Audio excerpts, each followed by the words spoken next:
Hello everyone. आज हम एक बार फिर इकोनॉमिक्स के एमसीक्यूज़ लेकर हाजिर हैं। आज 15 क्वेश्चंस को हम 15 मिनट के अंदर बनाएंगे। देखेंगे कि हम इनमें से कितने क्वेश्चंस के आंसर सही सही दे पाते हैं। एक क्वेश्चन होगा जो होमवर्क के लिए होगा, उसका आंसर मैं नहीं बताऊंगी, आप लोग खुद बताइएगा। तो स्टार्ट करते हैं।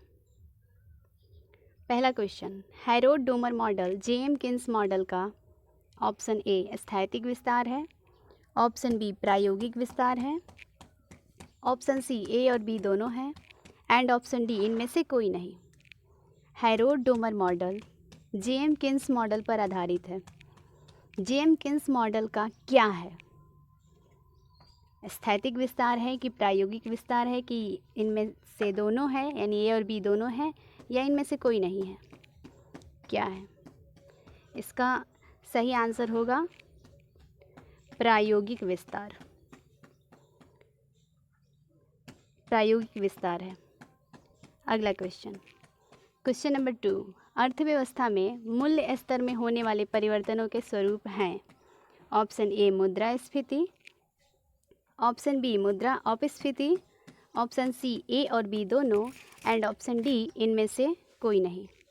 अर्थव्यवस्था में मूल्य स्तर में होने वाले परिवर्तनों के स्वरूप हैं। क्या है इसका सही आंसर? होगा ऑप्शन सी ए और बी दोनों हैं। अर्थव्यवस्था में मूल्य स्तर में होने वाले परिवर्तनों के स्वरूप मुद्रास्फीति भी हैं और मुद्रा अपस्फीति भी है, यानी कि मूल्य के घटने और बढ़ने पर ही मुद्रास्फीति और मुद्रा अपस्फीति की स्थितियां बनती हैं। आगे बढ़ते हैं। क्वेश्चन नंबर 3, इनमें से किस वक्र का आकार यू की तरह नहीं होता है? ऑप्शन ए एबीसी वक्र, ऑप्शन बी एसी वक्र, ऑप्शन सी एमसी वक्र, एंड ऑप्शन डी एएफसी वक्र। इनमें से किस वक्र का आकार यू की तरह नहीं होता है? इसका आंसर होगा ऑप्शन डी एएफसी वक्र। एएफसी वक्र का आकार यू की तरह नहीं होता है।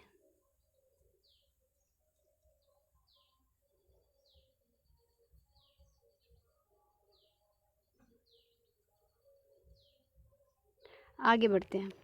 क्वेश्चन नंबर 4, किसी उद्योग के विषय में निम्नलिखित कारकों पर विचार कीजिए। पूंजी निवेश, व्यवसाय आवर्त, श्रम शक्ति और बिजली की खपत।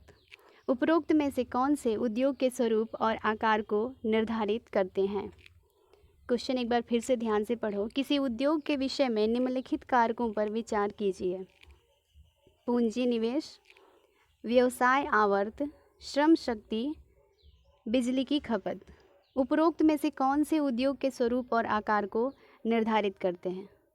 उद्योग के स्वरूप और आकार को कौन निर्धारित करते हैं? इसका सही आंसर क्या होगा? 1, 3 और 4, यानी कि पूंजी, श्रम शक्ति और बिजली की खपत। ऑप्शन बी में है 1, 2 और 4, यानी पूंजी निवेश, व्यवसाय आवर्त और बिजली की खपत। ऑप्शन सी व्यवसाय आवर्त, श्रम शक्ति, बिजली की खपत, यानी कि 2, 3, 4। ऑप्शन डी 1, 2 और 3, यानी पूंजी निवेश, व्यवसाय आवर्त और श्रम शक्ति। इसका सही आंसर क्या होगा? उद्योग के स्वरूप और आकार को कौन निर्धारित करता है? उद्योग के स्वरूप और आकार को पूंजी निवेश, व्यवसाय आवर्त और बिजली की खपत, पूंजी निवेश, व्यवसाय आवर्त और बिजली की खपत द्वारा निर्धारित किया जाता है। आगे बढ़ते हैं। क्वेश्चन नंबर 5, अनुसूचित बैंकों से अभिप्राय है। अनुसूचित बैंक क्या है? अनुसूचित बैंकों से अभिप्राय है। ऑप्शन ए जिनका राष्ट्रीयकरण हो चुका है, ऑप्शन बी जिनका राष्ट्रीयकरण नहीं हुआ है, ऑप्शन सी जिनका मुख्यालय विदेशों में है, ऑप्शन डी जिनका नाम रिजर्व बैंक की दूसरी अनुसूची में शामिल किया गया है। अनुसूचित बैंक किसे कहते हैं? अनुसूचित बैंकों का तात्पर्य है जिनका नाम रिजर्व बैंक की दूसरी अनुसूची में शामिल किया गया है, उन्हें कहते हैं हम अनुसूचित बैंक। आगे बढ़ते हैं। क्वेश्चन नंबर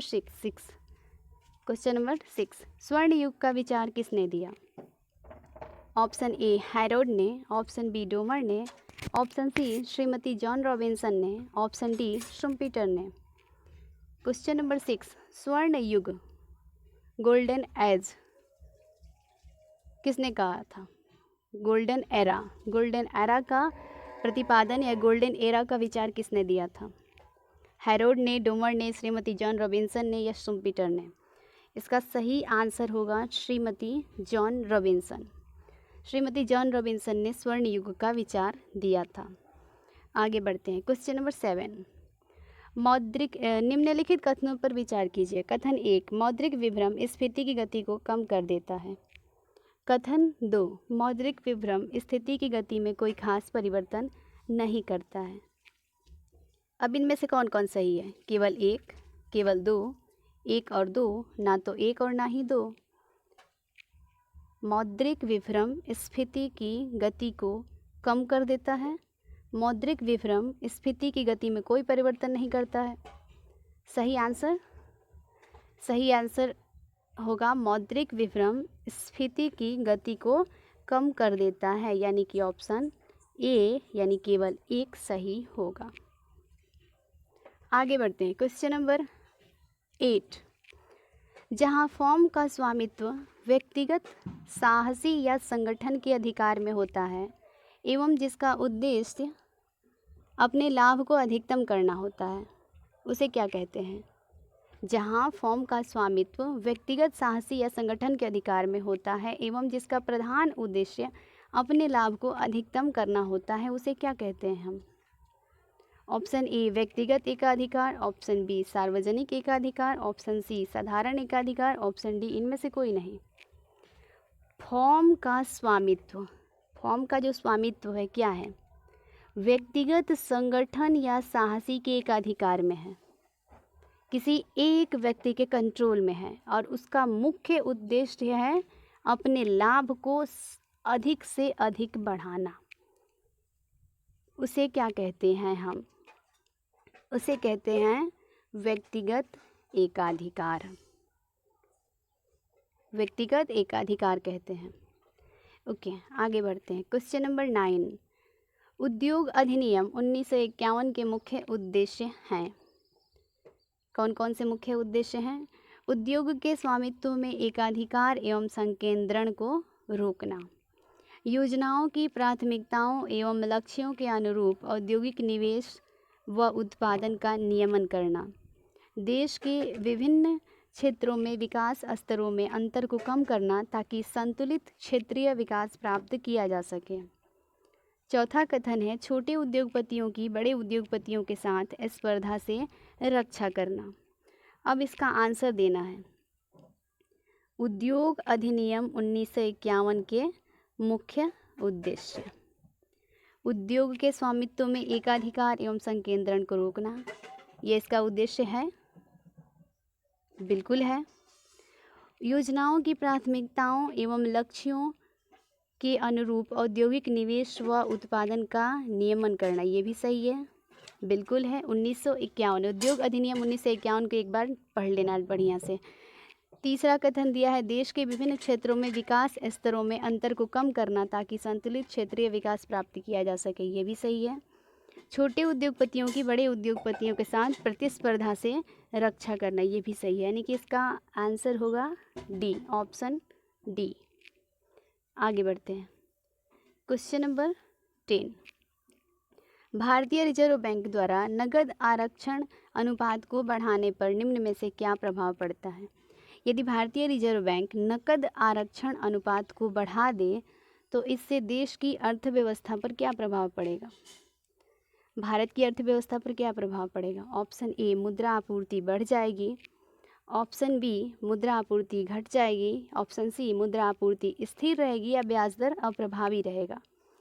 भारतीय रिजर्व बैंक द्वारा नकद आरक्षण अनुपात को बढ़ाने पर निम्न में से क्या प्रभाव पड़ता है? क्वेश्चन नंबर 10, यदि नकद आरक्षण अनुपात को बढ़ा दिया जाए तो क्या होगा? नकद आरक्षण अनुपात बढ़ेगा तो मुद्रा की आपूर्ति घटेगी। ऑप्शन नंबर बी सही है। क्वेश्चन नंबर 11, शुम्पीटर के अनुसार पूंजीवाद की सफलता ही उसके विनाश का कारण है। शुम्पीटर ने कहा है पूंजीवाद की सफलता ही उसके विनाश का कारण है। ऑप्शन बी, पूंजीवाद में कभी विनाशकारी तत्व नहीं होते हैं। ऑप्शन सी, समाजवाद एक अनिवार्य शर्त है। ऑप्शन डी, पूंजीवाद एवं समाजवाद एक दूसरे के पूरक हैं। शुम्पीटर ने क्या कहा था? इसका सही आंसर होगा पूंजीवाद की सफलता ही उसके विनाश का कारण है। ऑप्शन ए सही होगा। आगे बढ़ते हैं। क्वेश्चन नंबर 12, गुणक व त्वरक की अंतःक्रिया पर ऑप्शन ए किन्स का व्यापार चक्र सिद्धांत आधारित है। ऑप्शन बी, हिक्स का व्यापार चक्र सिद्धांत आधारित है। ऑप्शन सी, सैमुअल्सन का व्यापार चक्र सिद्धांत आधारित है। ऑप्शन डी, पीगू का व्यापार चक्र सिद्धांत आधारित है। यदि व्यापार चक्र सिद्धांत और गुणक एवं त्वरक के अध्याय को या इसके चैप्टर को जिसने बढ़िया से पढ़ा होगा उसे याद होगा कि गुणक व त्वरक की अंतःक्रिया पर किसका व्यापार चक्र सिद्धांत आधारित है। अब तक आंसर दिमाग में आ गया होगा। हिक्स का व्यापार चक्र सिद्धांत आधारित है गुणक व त्वरक की अंतःक्रिया पर। Option B.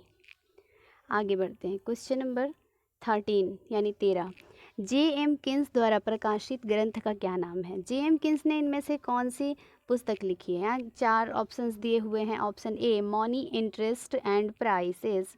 Option B, interest and prices. Option C, general theory of employment, interest and money. Option D, theory of money and prices. J M. Keynes ने इसमें से कौन सी पुस्तक लिखी और प्रकाशित करवाई। बहुत प्रसिद्ध पुस्तक है। हर वो व्यक्ति जो इकोनॉमिक्स पढ़ना शुरू करता है, मुझे लगता है कि शुरुआत में उसे जे.एम. किन्स के इस पुस्तक का नाम पढ़ना ही पढ़ना होता है, इसका जिक्र आना ही है। इसका सही आंसर है general theory of employment, interest and money. Option C. आगे बढ़ते हैं। क्वेश्चन नंबर 14, निम्नलिखित में से कौन सी समस्याएं लघु एवं कुटीर उद्योगों की हैं।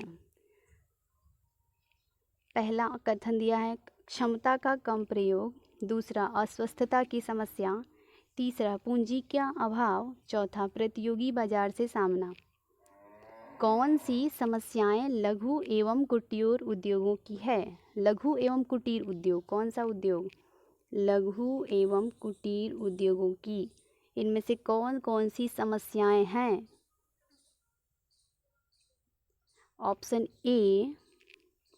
ऑप्शन ए दिया है 1 और 2, ऑप्शन बी 1, 2 और 3, ऑप्शन सी 1, 2 और 4 एंड ऑप्शन डी 1, 2, 3, 4। इनमें से कौन सी समस्या है लघु एवं कुटीर उद्योगों की। क्वेश्चन नंबर 14, इसका आंसर क्या होगा। लघु एवं कुटीर उद्योगों में क्या होता है, क्षमता का कम प्रयोग होता है। बिल्कुल सही है। अस्वस्थता की समस्या भी होती है वहाँ पर। पूंजी का भी अभाव होता है। लघु एवं कुटीर उद्योग पूंजी की समस्या से बहुत जूझते हैं और प्रतियोगिता तो इतना ज़्यादा होता है कि पूछो मत। तो इसका सही आंसर होगा 1, 2, 3 और 4। लघु एवं कुटीर उद्योगों की समस्याएं हैं। क्वेश्चन नंबर 15, रेपो दर वह दर है जिस पर ऑप्शन ए भारतीय रिजर्व बैंक राज्य सरकारों को ऋण देती है यानी कर्ज देती है। ऑप्शन बी अंतर्राष्ट्रीय सहायता संस्थाएं भारतीय रिजर्व बैंक को ऋण देती हैं। ऑप्शन सी भारतीय रिजर्व बैंक अन्य बैंकों को ऋण देता है। ऑप्शन डी अन्य बैंक भारतीय रिजर्व बैंक को ऋण देते हैं। रेपो दर क्या है। रेपो दर, रिवर्स रेपो दर, बैंक दर। तो ये रेपो दर क्या है। रेपो दर में क्या होता है। रेपो दर में भारतीय रिजर्व बैंक अन्य बैंकों को ऋण देती है। ऑप्शन सी इसका सही आंसर होगा। आगे बढ़ते हैं। ये क्वेश्चन होमवर्क के लिए है, खुद से इसका आंसर बताना है। क्वेश्चन है भारत में नोट निर्गमन प्रणाली आधारित है किस पर। अनुपातिक कोष प्रणाली पर, न्यूनतम कोष प्रणाली पर, स्थिर विनिमय दर प्रणाली पर या पूर्ण परिवर्तनशीलता प्रणाली पर। इसका आंसर आप लोगों को खुद बताना है। Thank you so much. जय हिंद।